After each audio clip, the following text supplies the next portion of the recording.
Hello everyone! So career day nga pala ni Rian sa school ngayon, kaya magdi-dress up sila ng different community helpers or kung ano yung maging gusto nila in the future. Since gusto nga natin ng medyo unique and medyo yung hindi magastos, nag-DIY nilang tayo ng Cebu Pacific Flight Attendant costume. So ito na nga, meron siyang yellow t-shirt, medyo finit ko na lang din sa kanya para medyo achieve naman natin yung look. Kasi nga medyo maliit si Rian and itong t-shirt na to medyo loose sa kanya.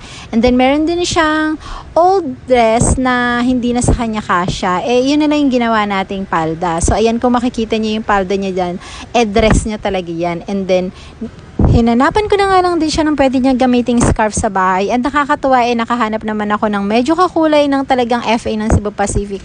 Yun nga lang medyo bitin, kaya talagang remedyo na lang.